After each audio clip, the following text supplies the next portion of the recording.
All right, so we are officially live with Austin Gappelberg. You are the CEO of Keyp, right? So Yep, just to give us some context, kind of just tell us the origin story of how you got into, entrepreneurship. absolutely. So my dad's a serial entrepreneur. Kind of, I like to say it runs in the DNA. It's in my blood. Been starting businesses since I was young. I don't even know. Before 10, lemonade stands, car washes, going around, house to house, just trying to hustle. And then I bought sunglasses from China, sold them here in the US for a profit. Margins were absolutely insane. And now we got Keyp. And in terms of Keyp, entrepreneurship, I like to believe, is solving problems and creating value. And Keyp was kind of a problem I had. So I went out and tried to solve it. Now we have a solution. So you scratched your own itch, basically, Yeah, right, for that exactly. business. Yeah, that reminds me of just to give context, your product is like you put it in the back of your phone, for example, and you kind of store all your important documents, say your ID, your keys and whatnot. And I remember in college, I was very religious about it. Before I left my dorm, I always told myself keys, wallet, phone, because I cannot forget that, especially the keys. And what sucked about my dorm was that you needed first to go into the building, you needed your ID, right? It had an RFID tag, right?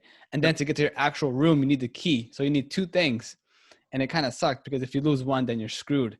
And I mean, that happened to me once. So actually twice. And that's like the worst feeling, especially if you lose it at night. Oh yeah, And it's a lot of college kids. You'd be surprised. That's why it's a big problem. Honestly, it's a mhm. big problem because people get locked out of their dorms and locked out of their apartments, and what are they gonna do? Yeah. So I've seen the designs that you had on Instagram. Now, did you use, say, a sewing machine or did you have designers create it for you? How's that design process, the product development phase on that? Yeah, that's a great question, Andres. I mean, the process from an idea to a final product took nearly 2 years. And it started out by literally just prototyping, creating an MVP, which is a minimal viable product. And from Hmm. there, my ex-business partner and I went to the fashion department at my previous university, and we asked them for help. And then we started sewing, using leggings, using jeans, which is ultimately what we use as a material, denim. And we were just testing stuff because we probably have at least 50 prototypes. I mean, that first idea, honestly, usually isn't your last in terms of the design. So we just tested, figured it out, and 2 years later, got the final product, Keyp. So I feel that when you are in the design phase, you can get very stuck. Say if you're very artistic and you just want to reiterate or, make your design better and better and better, but then you take so long that you don't even release it to the market. When was that step where you're like, okay, I have something here, it's working, I like the design, let's put it out to market?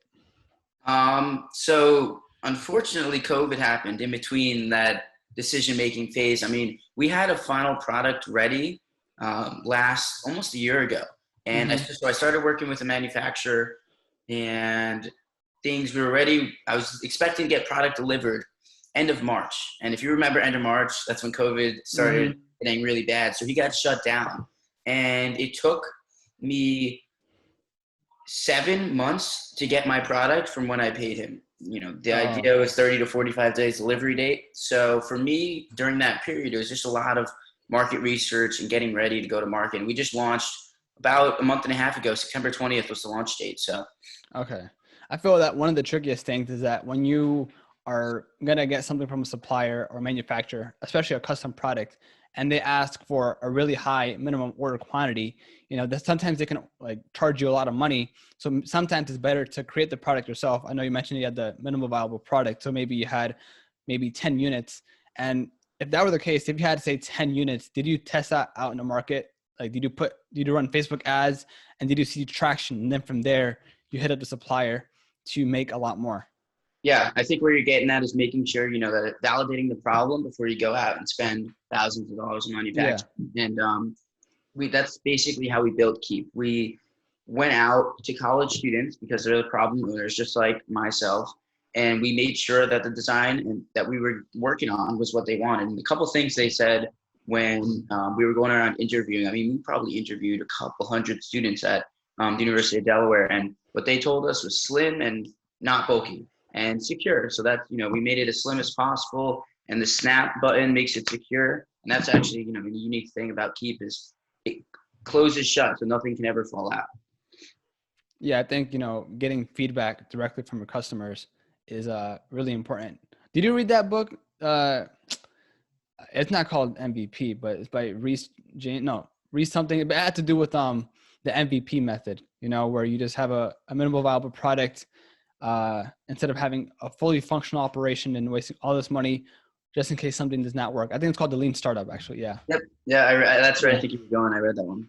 Yeah. So did you get inspiration from your operation process from that book? Definitely. I mean, when you're starting a business, you're almost, bootstrapping it. You got to just figure out the cheapest way and the most efficient way to get things done. And that's why, using your resources gratefully. Being a student, I had access to all these resources that I otherwise wouldn't. But, that's basically the model. And there's always these little things that come up, but you kind of have to stick to the path and make sure you get to the ultimate goal. Mm-hmm. I feel like if this was your very, very first project, it can be kind of intimidating, but because you had experience before in other businesses, you probably applied a lot of those things onto Keyp, right? It's still intimidating. We're out here in the real world, but we're going for it. And I mean, you just got to set your mind to it and you'll be able to do it. And that's kind of where we're at. Mm-hmm. So you had to do, I'm assuming, literally everything from scratch. You said you had a business partner, right? Yeah. From scratch, was it just you at first, or did you initialize the idea with your business partner? So it was me at first. I pitched the idea to competition. My business partner came up to me after and said, look, I have this problem. I want to work with you on it. And she at the time was a senior. I was a freshman, or she was a junior at the time.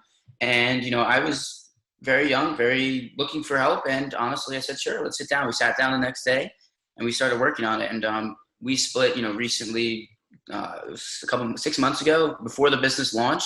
But yeah, she helped me a lot with the prototyping, design, and all that kind of stuff.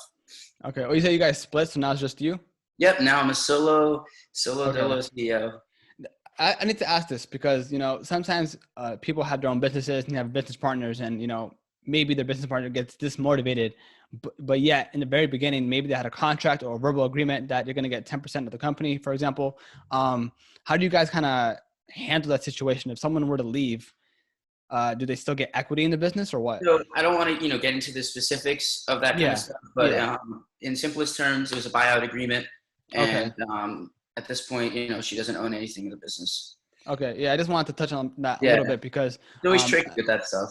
No, yeah, because, if you have a business idea, you can get very, very hyped. You can get very, very motivated. But of course, there's a lot of things that can dismotivate you along the way. Maybe it takes too long to launch a product, or maybe you just lost touch in the actual idea itself and you just want to leave. And it can get very tricky, especially if you have multiple business partners, right? But besides that, when you find a business partner, do you try to find, I don't know if you're looking one for right now, but when you try to look for one, do you try to find someone who has, different traits than what you have?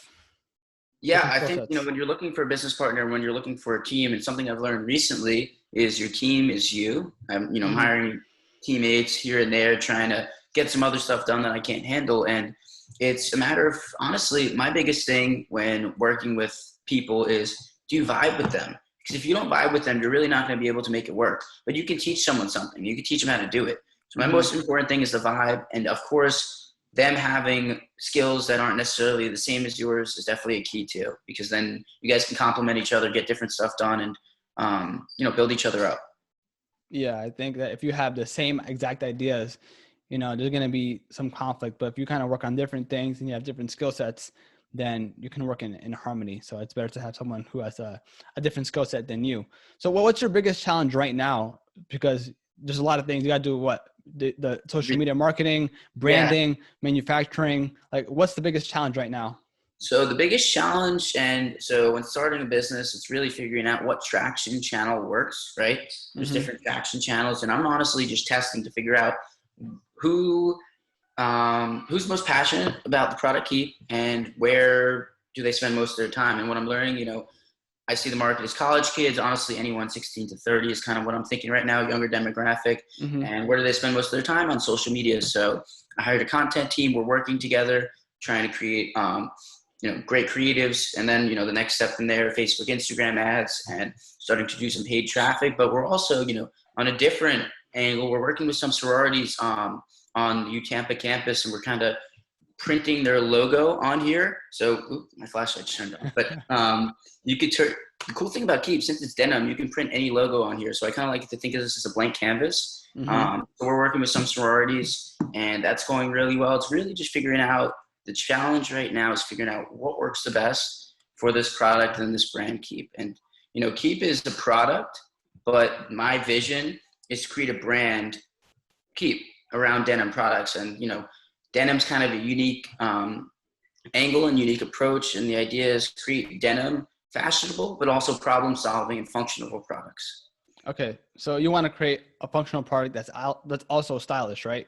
Absolutely. Yep. Okay. So do you have any other ideas off the back of your head, or? Too many. Too many? I don't even there's so many ideas, but the biggest thing is, honestly, I was a couple weeks back, I was looking at ordering another product from a different manufacturer. And then one of my mentors told me, Austin, take a step back. You have to first get traction with Keyp, the first product, and then reinvest and build into the second product. I'm just too excited to get going, and too excited to get to that, product line. Yeah, I definitely feel you. I don't want to talk too much about myself, but I think I had that same situation where I literally had way too many ideas. And since I had too many ideas, I never amounted to anything. I just went backwards and like, what the hell?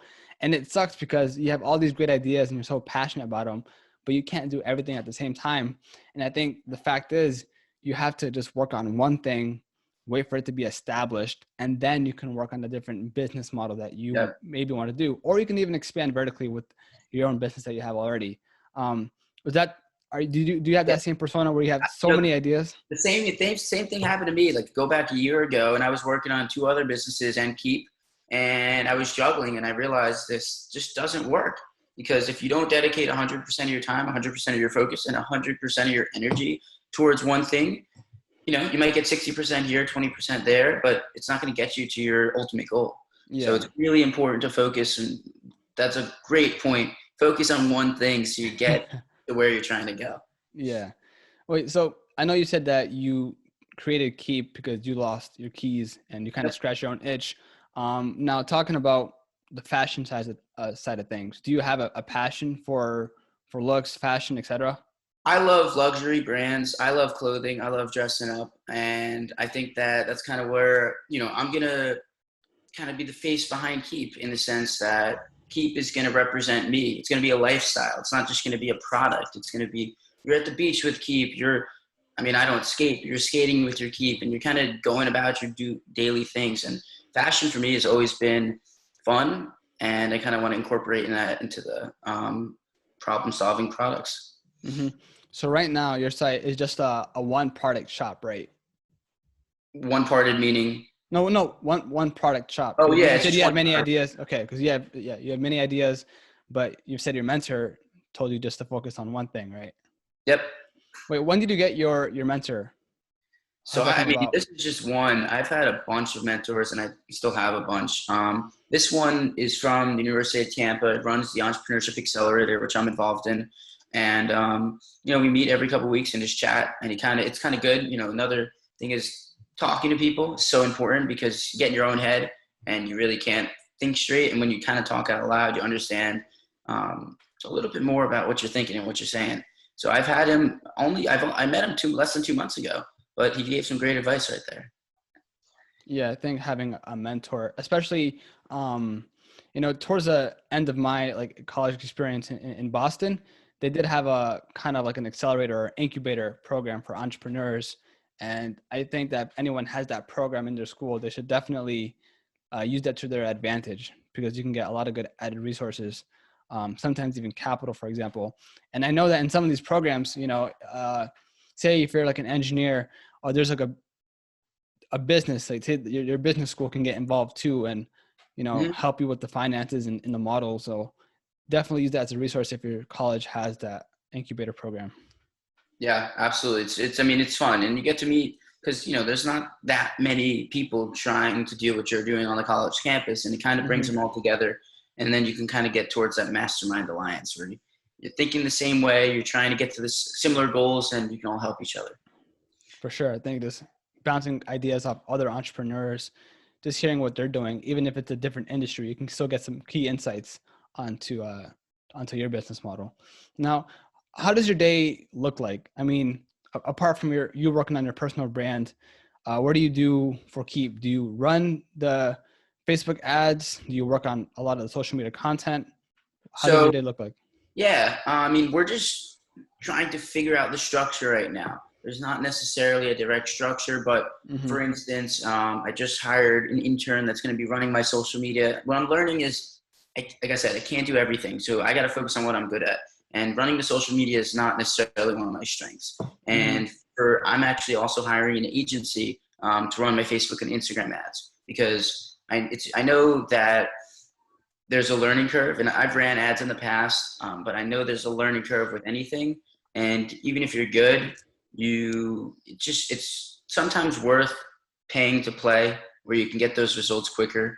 And right now for Keyp, it's just, working with influencers, managing my VA, and just trying to get the business to the growth phase, honestly. I feel that. So you said you're still in college. Do you have aspirations of, once you graduate, you get Keyp to the point where you can actually sustain yourself, pay yourself your own income through your business and not have to work, say a corporate job, for example, kind of rely on your own business that you made? Yeah, I mean, I like to joke with people and also with myself. I don't think anyone will ever see my resume.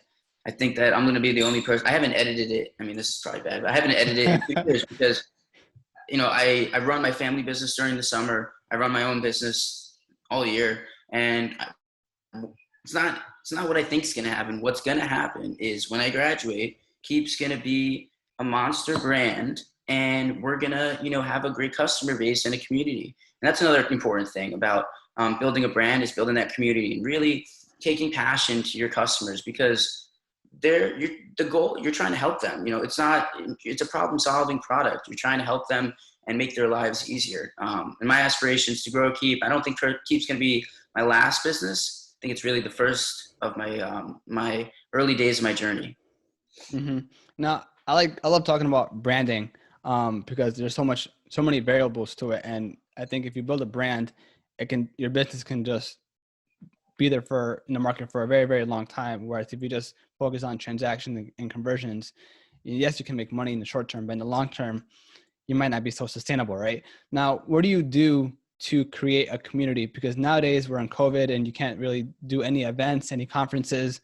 Do you have any ideas or any input on how do you create a community or how do you get more brand exposure for Keyp? Yeah, for sure. I mean, in terms of the community, it's really just engaging with your customers and making sure they're having the best experience possible. I like to say, I want people to kind of be delighted rather than happy. They better be extremely happy because that's the goal. And you have to, engage with them.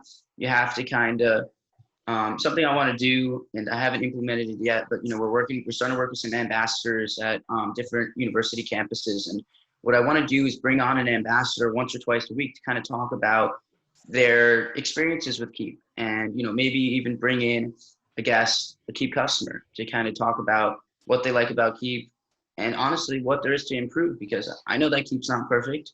The goal is to just keep getting better and better until we create the best version of best product possible. Mm-hmm. So you mentioned brand ambassadors. Yep. Okay. You already have influencers, right? You do influencer marketing as well? Yeah, Besides the Facebook ads? we're just getting started with all that. I'm starting to work with some UT influencer sorority girls, and we're working on that right now. Mm-hmm. So, I mean, even though you just started and you just kind of launched your product for Keyp, what have you seen more of an ROI for? Like, was it the influencer marketing? I know it's really early, but was it the influencer marketing, the Facebook ads? What was it exactly? So my best ROI, honestly, it's just been selling in person. And I have, on campus, just going up to Mm-hmm. people and cold selling, just going up to them, trying to get them to understand the problem, which they have, and showing them Keyp. Because, the product really solves itself. It's not a complicated product. You show a person, they go, oh, I have my key here, I have my cards here. Now I can just combine the two. And they kind of just love it. So that's been the biggest ROI right now. In the future, I think that paid advertising, social media, TikTok, Snapchat, Instagram, Facebook, all the places where the demographic spends most of their time is going to work the best. And, all the different channels are going to kind of build on each other where the sorority logos are going to help, because then you can get a photo shoot with all of them and then create some content there. And it's really about the content and about the angle you take on the marketing. Yeah, it's really all about the marketing, and social media has a huge role. And I was going to mention that, going back to the process of reiterating your designs and making sure that your product was slim, that reminds me of, I hate having keys in my pocket, and then I just hate having the keys in my backpack, because sometimes I have so much stuff, and if I want to go and get my keys, I kind of gets lost. But Yep. you always have your phone in your pocket, so if it's already there, it's kind of convenient to have it, right? So I think Yeah, that's a good way to put it. you always have your phone, but you're always constantly looking for your keys, your wallet. The whole goal of Keyp is to help you keep it together. It's actually the slogan too. So kind of Wait, together while you do your thing. no, the name of your company, Keyp, it's such a catchy name. How did you come up with that? Simple brainstorming, man. I mean, we were sitting there and just writing as many ideas as you could down, and then you go through all of them and you see which one kind of vibe with the most. And honestly, I'm really happy with the name Keyp. I think it fits the product really well, and I think it's gonna fit the brand. And since it's kind of a 4-letter, like you said, it's catchy. It's a 4-letter name. It's not too hard to understand, and it was just brainstorming. Nothing too complex. Things are simple. Did you have any other names that you were so close of actually putting or using? I mean, not that I remember, to be honest with you. It was probably because the chain of events with Keyp was a little off because of the COVID and stuff. So it was over a year ago when we were starting to think of names, and because we thought we were ready to launch 10 months ago, but things happen. But now we're live. Mm-hmm. So you as an operator, and I feel that it takes a skill to hire people. And you said you have an agency, you have a VA, you have interns, and just out of curiosity, because not everyone has the resources, at least to or the skills to hire someone. I don't know if your interns, are they working for free or are you paying them? Because if they're working for free, I think it takes a skill to kind of have them in your team, incentivize them to work for you, right? Or if you're just paying them, it still takes a skill to know what value they can bring, because not everyone has that budget to hire someone, especially if they're starting a small business. Yeah, I mean, it's all about the intern. She's a college student also. So for her, it looks really good on her resume. She's running social media for an up and coming brand. And I told her, it's all about the KPIs. If you hit these certain KPIs and you do a good job and you work well with the team, you'll get rewarded for it. And, the way I see Keyp is we're going to build a long-term brand, and, you can be here to stay if you put in the work and you do the job effectively and efficiently. Yeah, I think that's so important to incentivize people to work with you, but, to have some benefits too, because not everyone has that luxury to pay people right away if they're starting a small business, right? And if you really grow together, then, grow a brand in the long term, obviously everyone gets to reap the rewards. And you as an operator, as a leader, it kind of shows like you're motivating your team as well, Absolutely. All about the incentive. Yeah, and plus it does look good on the resume, because nowadays the job market may not be so friendly for everyone right now. It's kind of competitive, and there's a lot of people looking for jobs. And if you're working for like a startup, small business, it definitely looks good in a resume, because you're doing something very different instead of something that's more traditional, right? Absolutely. You're not running you're doing something for, like you said, a startup, small business, lots of moving parts, rather than a corporate long-term business. That's kind of straightforward. They honestly probably give you a list of tasks that they given the previous interns. What we're kind of doing is, here's what we need. You kind of show us what you got. And honestly, it's kind of up to you to perform, but it's fun. We want to have fun with it. It's a startup. It's not all serious. We're still college kids. We're trying to have a good time and also build the brand. Wait, so how big is your team right now? So my team in total, so I haven't hired the agency yet. So that will be, I guess, another addition to the team. But right now, I think it's 4 or 5. Oh, damn. And what do you use to communicate with them? Like Slack, WhatsApp? Like It's all message? different channels. I mean, they're all doing kind of different things. So, Okay. I mean, I mostly text right now, but as the team gets bigger, I think Slack's probably the best bet to keep everyone connected. Okay. Yeah. I hear a lot of people talking about Slack and just being in constant communication with your team. I think it's important because yeah, if you're just an entrepreneur working with a team and you're used to working by yourself, I think it can be bad to micromanage. But if you kind of let everyone do their own thing and just give them trust, then I think everyone would work at least more productively, in my opinion. Yeah, You it's know? definitely about trust. If you don't trust your employees, who are you going to trust? They're Yeah. the foundation of your business, and it's your job to lead and set that example with that trust. Hmm. Now, falling back to your personal brand now, how do you allocate your time? Because I've seen your content on IG, kind of like educational content on entrepreneurship Yep. and stuff like that. How do you allocate your time between that and your business? You know? So the trying to figure it out, to be 100% honest, we're trying to figure it out, but I think I've cracked the code, and I think it's combining the two. My Okay. personal brand is my business. That's who I am. The brand Keyp is surrounding. It's about me building the business and my lifestyle. So I think it's kind of funny because I post something on my personal story, and then I'll post the similar thing on my Keyp story because they're both tying into what I'm working on. Ideally, I see my personal brand kind of going towards Keyp and just being the name and face behind Keyp. Yeah, I think that's a really good point because I think it was last week or last weekend, I was speaking to a brand designer, and he told me that brands nowadays, the big brands, to really stand out, people love communicating with another face. They don't like communicating with just a logo, right? And so he said that if put yourself as the figure, the forefront of the business to kind of give the business a face, people are going to be more reactive to it, right? You're going to be willing to communicate with you instead of just the logo. So if you kind of revolve a brand around an actual person, the best example for is like Gary Vee Yep. with his media company. People think that they're working with him directly, but that may not be the case because he's doing a lot of things, and people want to work with his agency because of him. He's the face of the brand.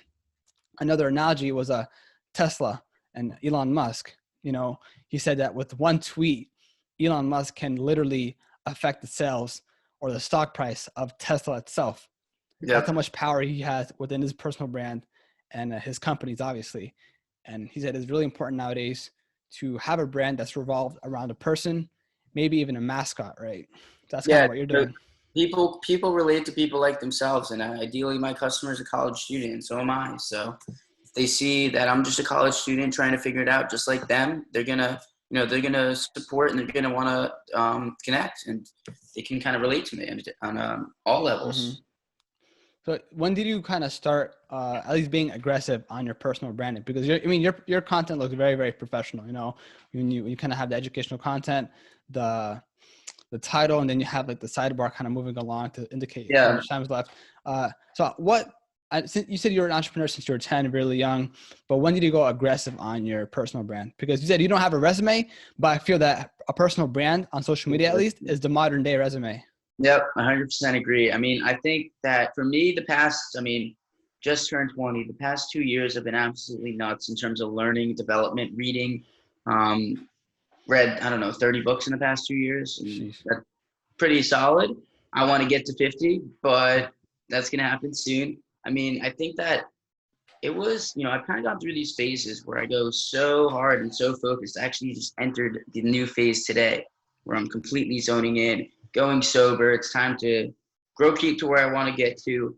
Personal brand was springtime. That was springtime of this year. So it was early 2020 was probably the really the pivot point. I mean, if you want to go way back to not this past summer, but last summer, there was something actually called the Confidence Challenge. And I don't know if you've heard of it, but it was basically posting on your story every day, your face, just talking about your day. Before that, I never would post. I was very inactive on social. Like, if you saw me 2 years ago, I think I had like two posts, very inactive, just the casual with friends and kind of thing. And then I decided that I want to inspire people. I want to help people because I know that lots of people are struggling. Lots of people don't really know where to focus their energy, what to do. So let me see if I can make an impact. Mm-hmm. And have you seen an increase, if any, your friends, your college friends hitting you up, maybe even family members hitting you up for advice on how to start a business or how to think of an idea at least? Yeah, I mean, too many, Huh. but that's the best part because you can actually help them. And I love when friends hit me up and they say, dude, I have this idea. What do you think? Can you help me?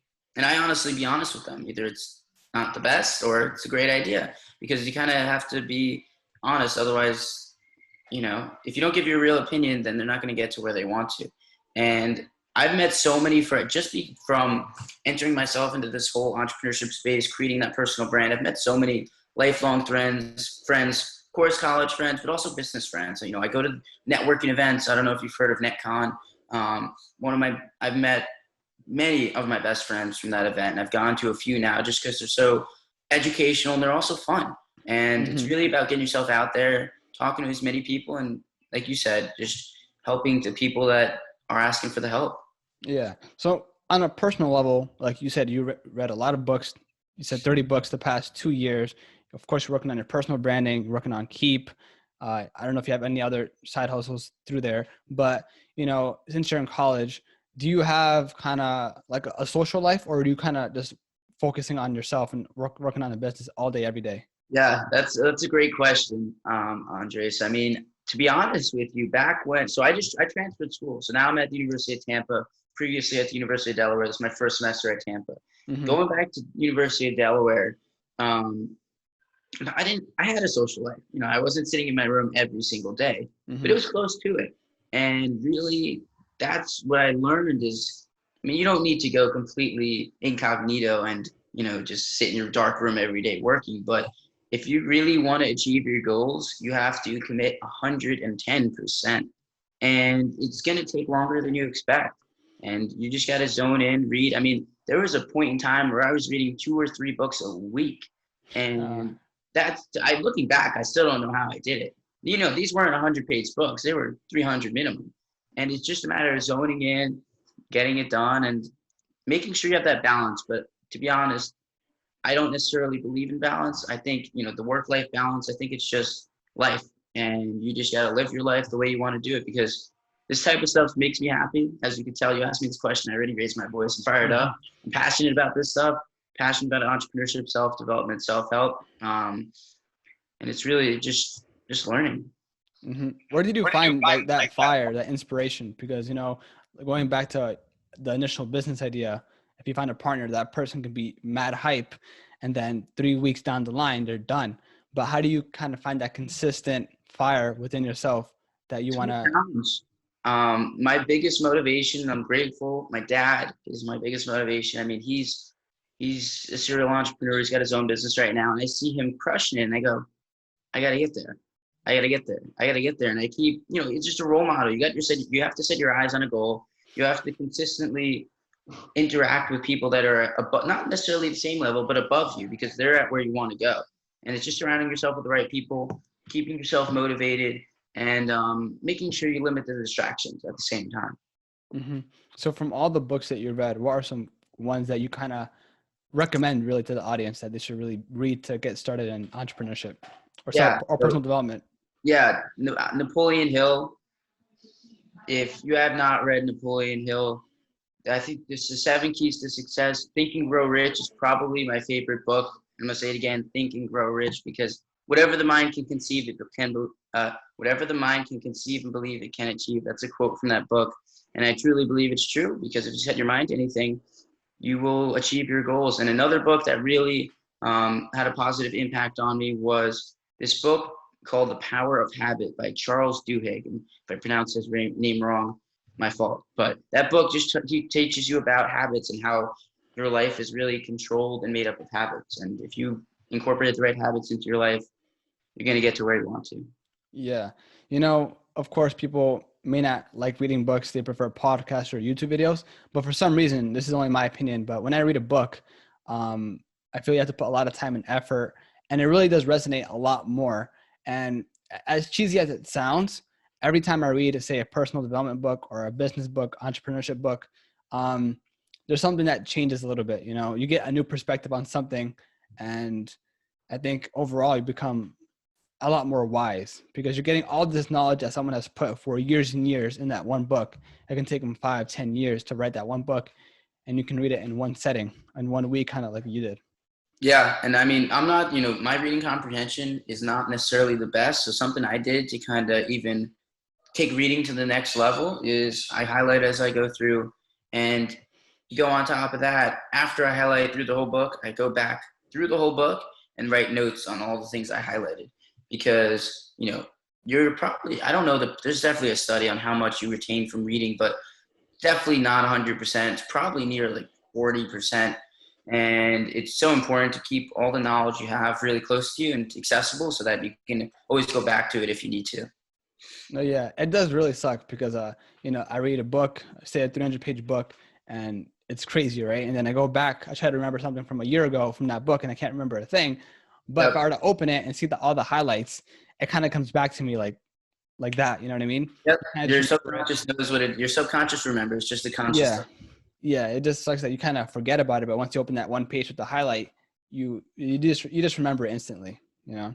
But besides books, do you go to, say, like, you listen to podcasts, YouTube videos, blogs, like other resources to help you? So, not necessarily podcasts for the most part. Audiobooks, in terms of listening, I listen to audiobooks, and that's kind of, you're honestly probably retaining even less information, but you're still feeding your subconscious. And it's so important to keep feeding and keep, a little pun in there, keep feeding your subconscious the positivity, the motivation. Going back to what you were saying before about how do you stay motivated, it's just feeding your mind with the right stuff.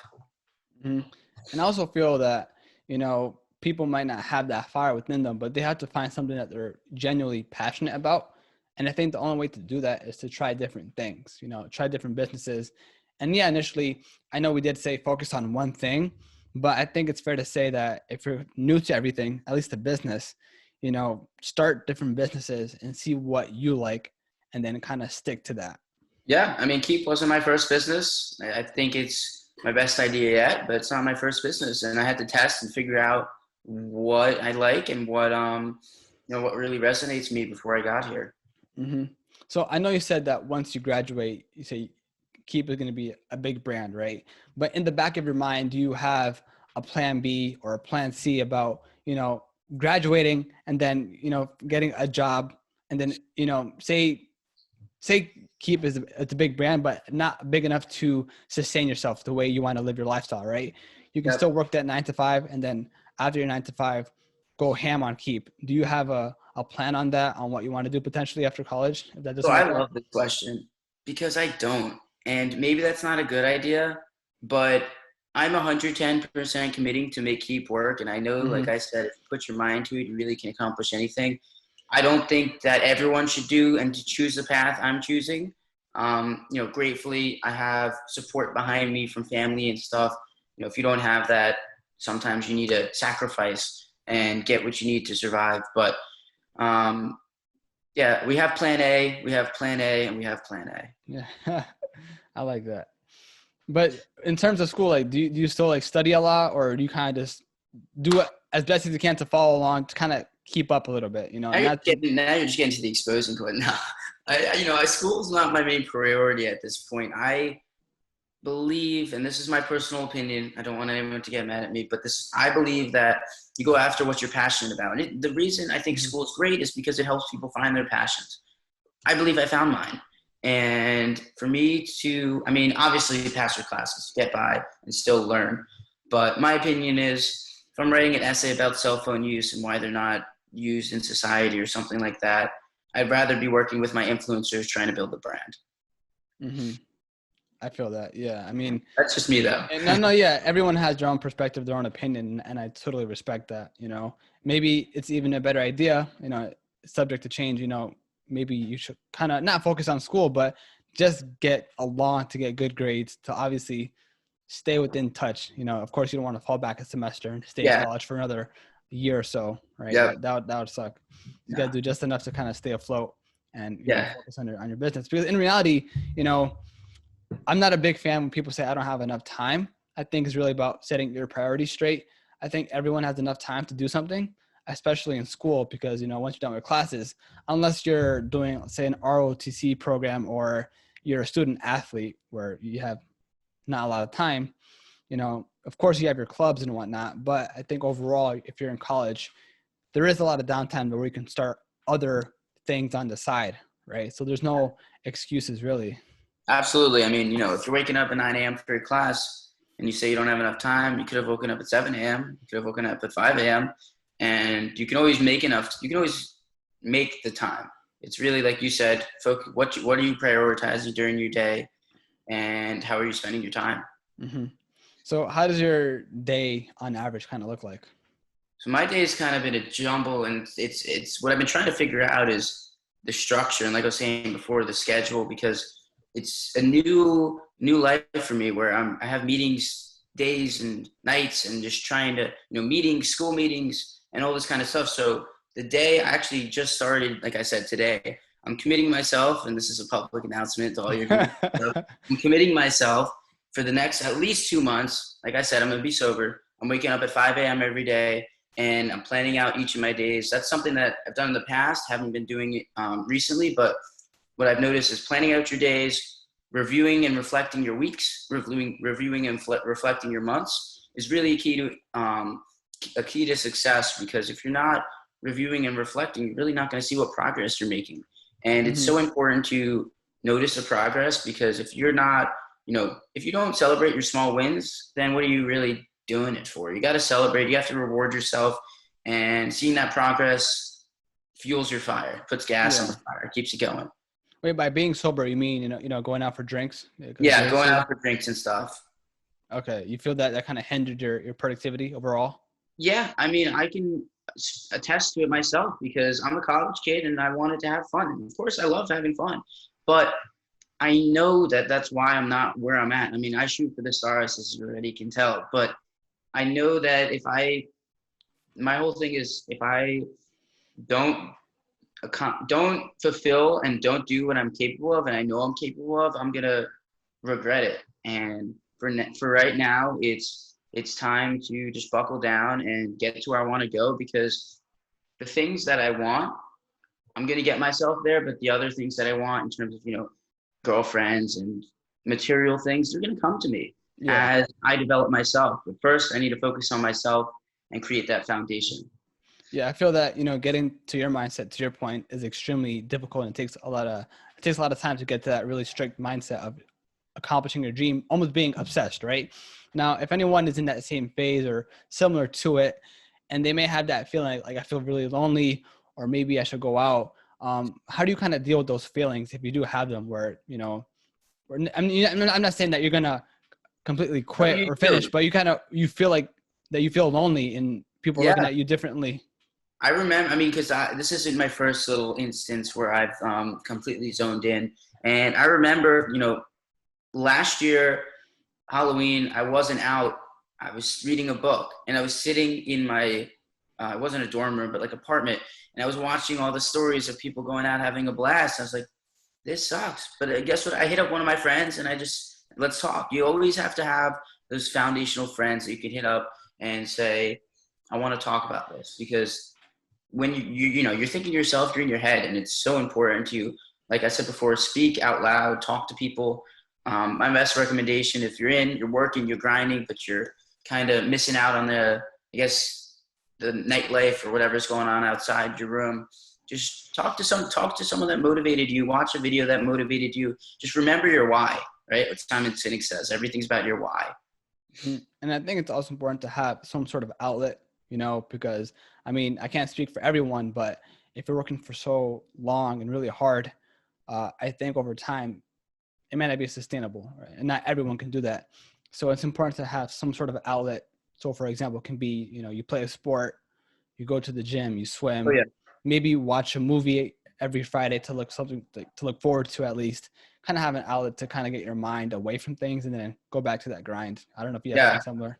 And adding on that, something I do that really, I think it helps me a lot, is taking walks. And I like to run too. So running and walking, I like to see it as it's an opportunity for me to kind of step out of the everyday grind nonstop and just kind of zone in and reassess what's going on and kind of meditate. And I also, something I haven't mentioned is meditation is a huge part of my life. Allows you to kind of, take that step back and be in the present. And that's, important. You do that every morning? You meditate every morning? Yeah. Meditate every morning. I meditate every night, and I'm trying to incorporate a day meditation now. Okay. What time do you usually wake up? So like I said, my schedule has not been consistent. For the future, 5 a.m. 5 a.m.? Yeah, I'm 5 a.m. and in a week from now, 5 a.m. In a month from now, 5 a.m. Mm-hmm. Now, knowing your body, how many hours do you need on average to like get a fully functional day? So for example, if you get 4 hours of sleep, maybe you can't work as optimally as you get with 6 hours of sleep. I'd say 6 hours is probably what you need to do. I mean, of course, there could be days in there where you get less, but something that also, like, let's say you only get 4 hours of sleep one night because you're up all night grinding some work, and you need to take a nap during the day. Taking that power nap is huge because it kind of reignites your fuel. It gets you going again. I take 15-minute naps, 30-minute naps. I mean, I'm really tired. Hit snooze one more time, get to that hour point. But just those little naps during the day can really help you get through your day and get you to the keep you moving. Mm-hmm. So you said you're 20 years old. You tried multiple businesses. You're working on Keyp, and I feel like for your age, you're very, very mature, and you have like a lot of wisdom. Now, do you have any like hidden gems, nuances, or sayings that you think are very, very important that you would like to share? Yeah, so I wish I didn't say it earlier, but I usually end the podcast like this.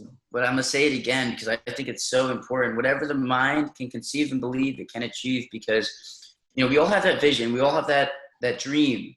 But why do we have that dream? And it's really because that's who you were meant to be. It's just a matter of if you're gonna make it happen.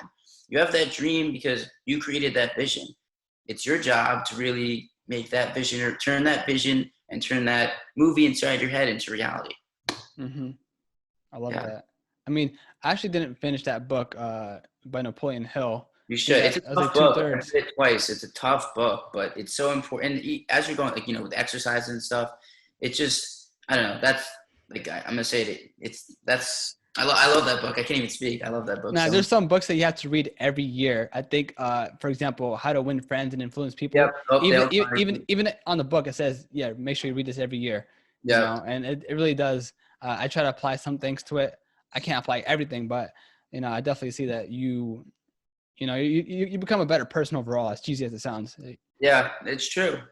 Mm-hmm. Oh, and one more thing. Some advice. I just want everyone to make sure they keep it together with their Keyp. I love that, bro. So yeah, dude, if anyone wants to find you, like your personal brand or even Keyp, where can they check that out? Absolutely. So my personal just my name, Austin Gappelberg. And, the Keyp Instagram, it's at the Keyp with an underscore at the end. Tune into both. Make sure you get your Keyp. Keep it together. We're here to help. We're here to have a good time. And I really, if there's any way I can help anyone, feel free to, message me. I'm just another person. I love helping people.